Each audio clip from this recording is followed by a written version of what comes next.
Week 14 arrives with pressure rising across the league, and every game now carries the weight of the postseason. But for teams fighting to stay in the playoff picture, injuries may be the biggest opponent of all. The Chargers and Colts are suddenly navigating uncertainty that could reshape their seasons. In Los Angeles, Justin Herbert is the focus. The Chargers' star quarterback is recovering from surgery on a fracture in the back of his left, non-throwing hand. The injury happened on the opening drive against the Raiders, yet Herbert still found a way to return, wearing a padded glove, and finish the game with his usual toughness. The big question now is whether he will be available for the upcoming matchup with the Eagles. Herbert has told reporters that the surgery was meant to stabilize the injury, and doctors are optimistic he can suit up. For now, he is labeled day-to-day, and the team will evaluate him as the week goes on.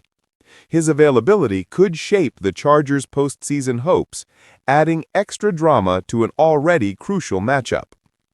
Meanwhile, in Indianapolis, concern shifts to the defensive side of the ball. Cornerback Sauce Gardner went down with what appears to be a calf strain during the loss to Houston. Gardner stressed after the game that he does not believe it is an Achilles injury, but more testing will determine how long he may be out.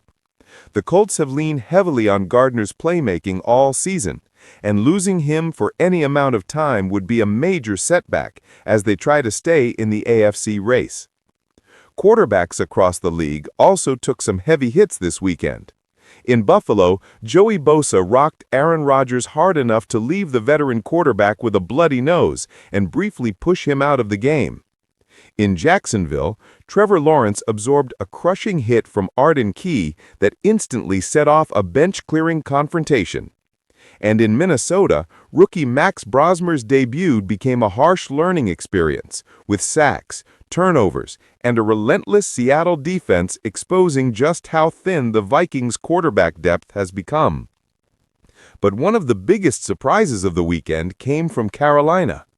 The Panthers stunned the Rams with a narrow upset, a result that sent shockwaves through the conference standings. By the end of Sunday, the Chicago Bears found themselves sitting atop the NFC, less than a year removed from firing Matt Eberflus. It is a reminder of how fast the league can flip, how momentum can swing, and how quickly a franchise can rise when everything begins to align. As the final weeks of the season approach, the only certainty is that nothing is certain, and every team is now fighting not just opponents, but time itself.